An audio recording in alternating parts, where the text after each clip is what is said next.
What you do at 9-all could be the difference between winning and walking away frustrated. So in our skill spotlight, we're going to talk about how to play under pressure. That's a big question. Let's examine that in more detail. Absolutely. So why are close scores different, Alois? Well, for one, it's the perceived pressure that it is different. Oh, perceived pressure. Yes. So, I mean, if you think about it, the ball's the same, your opponent's the same. In fact, your opponent might be worse. But it's just that perceived pressure that any mistake that you make is now going to be more telling.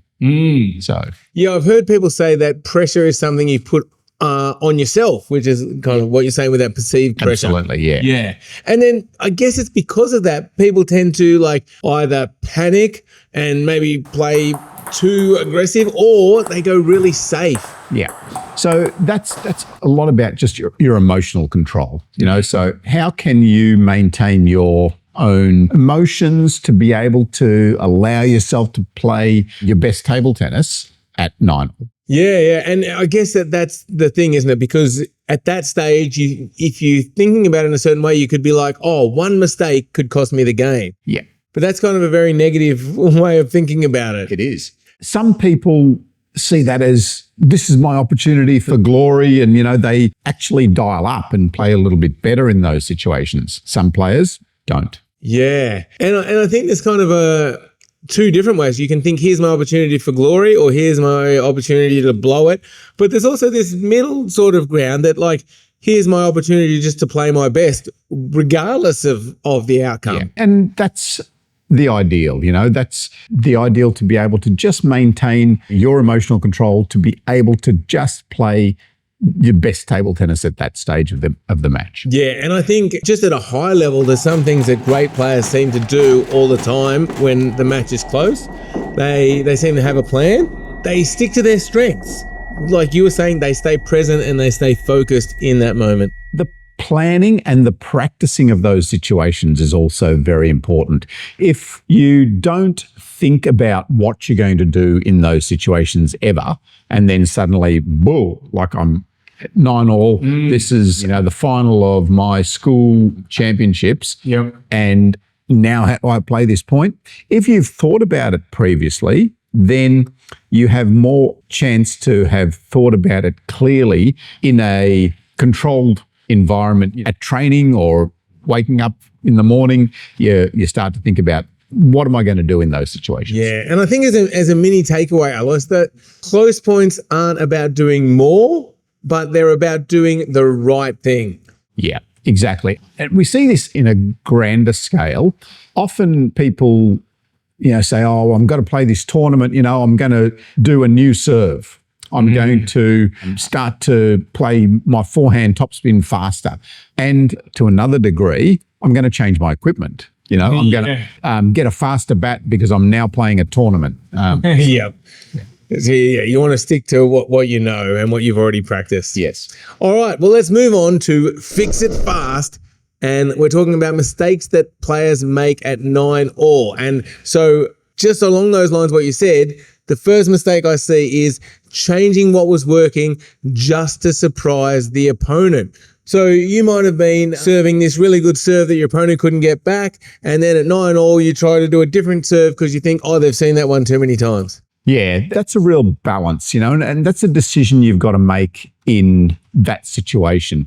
But overall, if you think about it from the opposite point of view, if Jeff was serving to me and he's doing this pendulum serve that I've got no idea what to do with, I don't want him to serve that at 9-all. I would love him to change serves and just give me something different that I can deal with. And it's same with like just placement. Like say I'm going into your backhand and I'm winning a lot of points there. Why would I suddenly go to your forehand at 9-all? Yeah. So the only thing there is that element of surprise. So if you can see that your opponent is starting to adapt and starting to adjust, for example, you know, the one about hitting to my backhand. Yep. So if you see me starting to just sit here and wait for the backhand and I'm starting to have a bit of success, that's the time to change. Yeah. And it might not be at 9-all, but that's the time to change. Gotcha. Not necessarily at 9-all. Yeah. And then the second most common mistake I see is people getting passive and just hoping for an error when it gets close. It's like, I'm just gonna go into my shell and I hope they make a mistake. That's a really common one. And that's a little bit of human nature. It's natural to just say, oh, no, it's 9-all. I'm just going to put the ball on the table. Again, that's not playing your best table tennis. That is hoping that your opponent breaks down. Yeah. And I guess it's about having a plan. Now, one example I see in the tennis world is Novak Djokovic. When he gets close, he goes into this, you hear the commentators say this lockdown mode where he's not going to make a mistake, but he's not really passive in that situation. He's still hitting the ball down the line, close to the lines. He just happens to just not miss. That's right. It's different from being passive as opposed to, locking in and just playing really good points. Yes, exactly. So how do you play your best table tennis? How am I going to win this point against this opponent? If you go into this passive mode of just putting the ball on the table, that might be exactly what your opponents are waiting for, So you've got to 9-all because you've made some good backhand topspins or some flicks or some good aggressive returns. At 9-all, if you just get passive, and the opponent says, perfect, this is my game. This is exactly what I want. I want you to push the ball softly so that I can make a forehand topspin. And then they make a forehand topspin. You're in this negative mode. Nothing's happening. Ball flies everywhere. Yeah. So the fix really there is to stay active and make a positive play, which still can be safe. It's just not passive. So you can still make a good forehand topspin that I've got a really strong forehand topspin. I'm not going to miss that. Yeah. So I think there's a difference. You can play positively and still a tiny bit safe. Yeah. Yeah. And the positive negative, it just needs to be good. So often we think, I'm going to play positively here, which means I'm going to play more aggressively than I have been or I need to. Yes. So, and that's not the case. It's not the case. Yeah, you don't need to do more. You just need to do you. Yeah. Great point. The third most common mistake I see at 9-all is serving without a clear plan. Yeah. It's just like walking up to the table, not knowing what you're going to serve, and then and then the point just happened and it's over, and you're like, oh. Yes. Especially if you're serving, this is like it's crucial that you know what you're going to do. When you're serving, you've got the real advantage. You've got the advantage of having the ball in your hand and you dictate the rally. So I want you to really think about what you're going to do in those situations. At 9-all, what is your strength? And that can change during the match. We talked about, do we need to change our tactics? Do we do the same serve? That needs to be part of the plan that's happening as you go through the match. But it's also good to be able to understand your game before the match commences. Understand what your serving strengths are. What's the best serve that you do? Where is it to? What type of serve? Is it a short backspin serve, usually to their forehand, that's going to create that opportunity for you to attack? So it's really important that you have a clear plan. You can start to do that planning before the match, a week before, as soon as you know who you're going to play, but always make sure that you're keeping your mind open enough during the match to be changing your plan and understanding what's happening at the other end as well. And you met the great Stellan Bengston, Alois, many years ago. I was incredibly lucky to meet Stellan Bengston. He was world champion. I remember clearly we were in someone's house in Geelong. Yep. They had Stellan Bengston and Shell Johansson had played an exhibition game, and I was incredibly lucky to be invited there. And I got the chance to just listen to him speak. And I remember him saying that, and this was after he had won his 1971 World Championship. Yep. And he said, I know the serve that I'm going to do. In those days, it was games up to 21. The good old days. The good old days. At 19-all, I know what serve I'm going to do. It would have been his backhand serve, Yep. But he knew that the type of serve that he was really comfortable with, that he knows what's going on after that and is going to play his best. Yep. So the fix there is know your best serve and what you're going to use at 9-all. And there's a little bit of a caveat on that, right? You've got to have this plan, but then when you go up to serve, you've got to be just ready to play the point because you don't know what your opponent's going to do. So there's a balance there, like the planning and then also just being ready for the point. Yes, it's the being open to what's happening during the match to be able to change your thinking and your planning. I've served one there. I've seen that, that serve that I thought that they were going to have problems with, they're finding that really easy. But I've now discovered that this serve to their backhand corner is really effective. So Yes. And so the mini takeaway from this section is that close matches are won by players who stay clear-headed, not those who panic or overthink. Now we're on to the Ask the Coach section of the website, and we have some really good questions for us today. First one is from Simon, and he's talking about service variation in matches. So we've talked about this a bit, but do you find there are better serves to do in different scenarios? So the classic one, 9-all. Do you go for a safe, tight serve, or do you go for a risky serve, try and force a mistake? Well, I mean, we've talked about this a bit, but what is the plan? Yeah. So the plan is think about that particular moment in time, that particular moment in the match, and work out, right, which serve am I going to do? But I want you to have that plan before you have the ball in your hand. Okay, so start to think, all right, what serve am I going to do? What serve am I going to do? You've got 5 seconds in between points. You know, the ball might have gone off. They might be getting the ball. You might be getting the ball. Use those 5 to 10 seconds to plan what serve you're going to do. And that needs to be based on a lot of logic of what's happened during the match. Yeah, and that's why you need to stay clear-headed, so you've got those good thoughts. Yeah.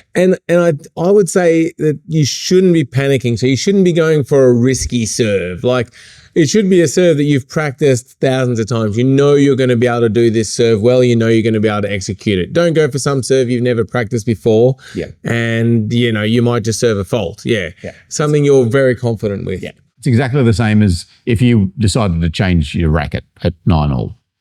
It wouldn't make sense, would it? That's right. Excellent. All right. So thanks for that question, Simon. Hopefully that helps. Now, Paul's got a question about pre-serve rituals. He says that every pro player he watches has some kind of ritual, and it's different for different players. Some wipe their hands, some bounce the ball, some kind of do weird movements. He wants to know, what is it all about these pre-rituals and why do they look so strange? These rituals, what we refer to as their pre-point routine. It's really important that when you step up to the table that you're feeling comfortable and confident. If you think about being thrown into a situation for the first time, you feel like, oh, this is all new. If you're come to the table in a completely different way, then that's the first time that's happened. But if every time I come to the table, I have wiped my hand on the table, bounced the ball 3 times, done a little walk around, bounce the ball on the floor once, set up this way, then by the time I get to that, my body's feeling comfortable because it's done that thousands of times before. So that's what the pre-point routine or the ritual is all about. It's just you starting to feel comfortable and making your body feel comfortable in where it's at and what it's doing. Yeah, interesting. And I guess it's about those thoughts as well, because if you're focusing on that pre-point routine, you're not going, oh, maybe I'll mess this point up and lose the whole match. Yeah. And so it's kind of like stopping your mind from thinking about negative thoughts. And I guess as part of that routine also, you could, have some keywords that you like to use that prepare you in a more positive frame of mind. Yes, it's the routine isn't only physical. This is part of the routine. And when you're watching the pro players, that's what you're seeing. You're seeing this and bounce, bounce, bounce. But the other really important part is what's happening in your head at that time. So in your pre-point routine, you also need to incorporate, when I'm rubbing my hand on the table, when I'm bouncing the ball, my thought is, okay, and we're trying to perhaps forget about what happened in the last point. So we're just starting to focus on, okay, what's my tactic for the next point? If I'm serving, what serve am I going to do? Where am I going to serve it to? Where am I going to hit the ball to during the rally? If I'm returning, what am I trying to do? Just lock in, focus on the ball, and then think about, okay, generally what I want to be trying to do is hit the ball more to his backhand during this rally. So the pre-point routine is physical, but it is also mental because you're also starting to think a lot about your tactics for the next point as well. Yeah. And I guess we talked about this just before, but also once you've done that, it's important to, as the point starts, just let everything go and just be ready to play the point no matter what happens. Yes, exactly. Because I always say, like, you're playing against another human brain. The brain or the person at the other end can make a whole lot of choices. If I know I'm going to serve there, but they might just suddenly decide that they're going to do, a forehand flick or strawberry flick or something like that at that point. If you're locked in on what you think is going to happen, then you're not going to see that, or you're not going to see that early enough. But the last part of that is to just lock in on the ball so that then you're watching the ball and then you're open to whatever happens next. Yeah. Excellent. All right. Great question, Paul. Next up is one from Gene, and he says that table tennis performance has a lot to do with what's going on in your mind.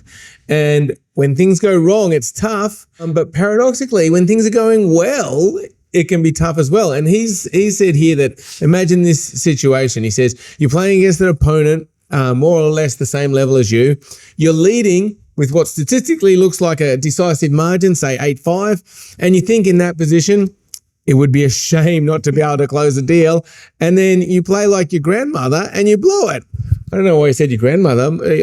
Some grandmothers could be very good players. They are very good. But you play like you're not good enough and you blow it. Statistically from there, you should win if you're level. But what happens in table tennis? The mind is so important in table tennis, and how you approach the game, how you approach the point is really important.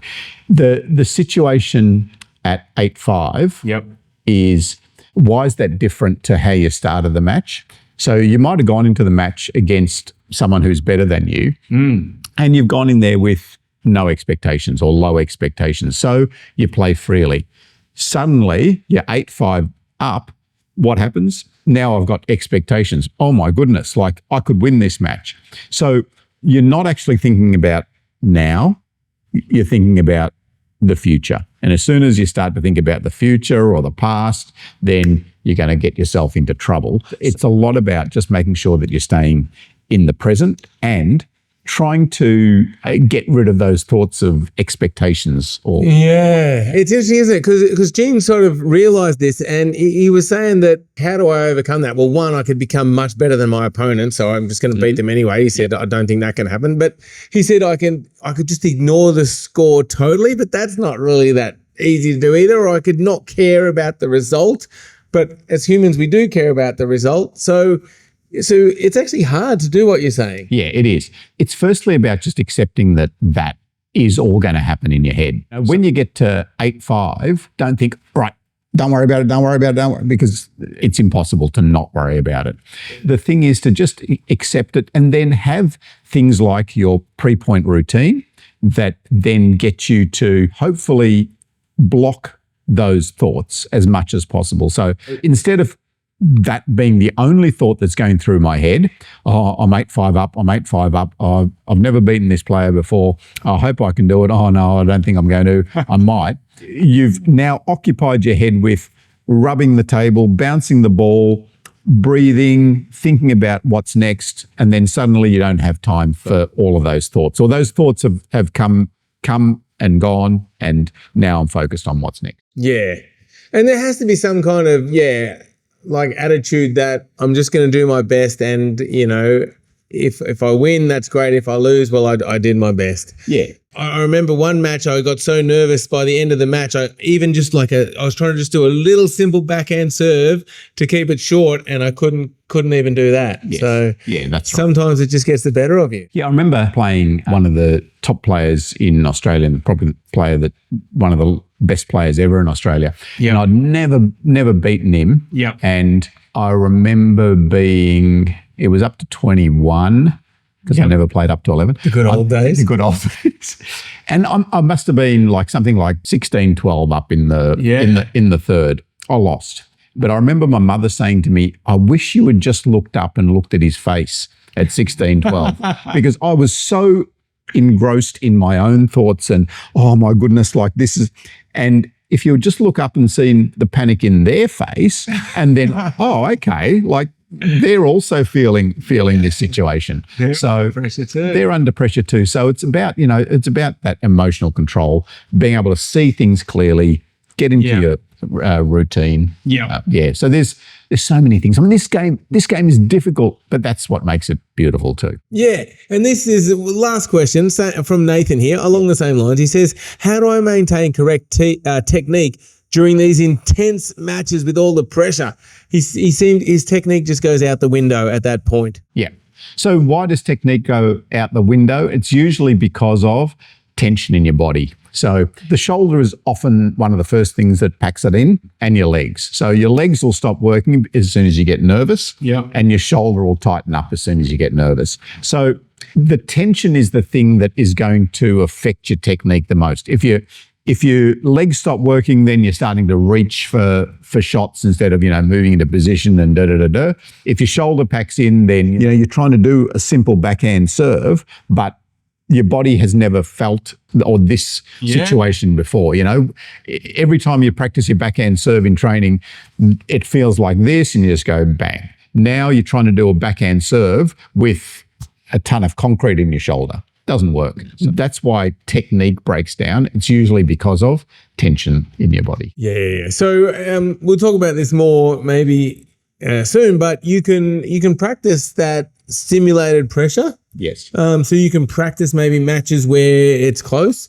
And then I guess you'd mentioned you can focus on that pre-point routine to try and keep your mind clear. Yeah. And I guess you could review some matches and see if there's a pattern there. And yeah, excellent.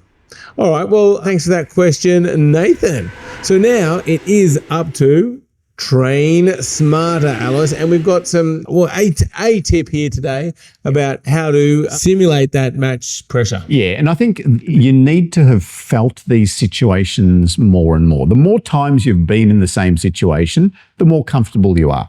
The more times you've done this and bounced the ball and da-da-da-da, the more comfortable you are. The more times you've played at 9-all, the more comfortable you are. The more times you've played in the final of your school championships or the club D grade challenge on a Thursday night, the more times you've played that, the more comfortable you'll feel. So how do we put ourselves into that situation more often? Playing more tournaments, good. Playing more matches, good. One idea, and this is our Train Smarter idea for you today, is to start to simulate some close games. The way we're going to do it is, Jeff and I are training. We're going to start the game at, let's say, 7-all. Okay. So the first game, we start at 7-all. So it's already a close game. It's already a close game. Okay. We're in that situation. But next, Jeff's actually a whole lot better than me. So at 7-all, he's still pretty comfortable. Okay. So he wins the first game, 11-8. All right. Good job. Thank you. But the next game, he goes down 1, I go up 1. So now he starts on 6 and I start on 8. So now maybe he's starting to feel the pressure a little bit more. I'm also starting to feel a bit more pressure. In that 7-all game, I know Jeff's better and I know, he's probably going to win anyway. So no real pressure on me. Next game, 6-8. Now I'm starting to think, maybe I'm a chance here. All right. So again, Jeff wins that game. So next game, 5-9 at the start. Now I'm really feeling the pressure because, I can't lose the game from 9-5, surely. Okay? So by doing that, you're starting to find a level between the two players, and it doesn't matter who you're training with. Eventually you'll find that level. So at 9-5, I actually win. Yes. So next game, we go back a step to 8-6. So our start position changes every game by 1 point up or down.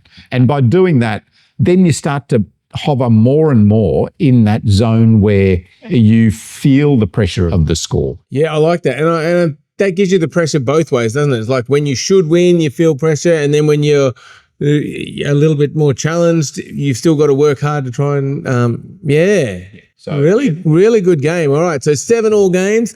And then adjust them every time someone wins, up or down. Up or down. Great tip. All right, well, we've covered a lot of ground today, Alois, and I guess 9-all is where the good players shine. Absolutely. Yeah. That's So a key takeaway is that you got to train for that pressure, otherwise you're not used to it. And like you said, the more times you're in that situation, the more experience you've got and the better you're going to be able to deal with it. As long as you're thinking about it and trying to put in some of these tips that we've been talking about in. Like again, it's like with everything. If you just get to that situation, don't reflect upon it, maybe you won't improve in those situations. yes. So make sure you plan, make sure you follow routines when you're in the situation, and put yourself into that situation as many times as you can. As uncomfortable as it might be in training, put yourself in those situations as often as you can. Yeah. Excellent. Great way to summarize the topic today. And as a final thing, can you please leave a comment to say what's your go-to serve at 9-all, or what mistake do you always make at the end of a match? Thanks for watching, and thank you, Alois. Make sure to check out the PingSkills website. We've got heaps of step-by-step tutorials, expert tips, training plans. Plus, if you've got a table tennis question, you can ask it right there on the site, pingskills.com.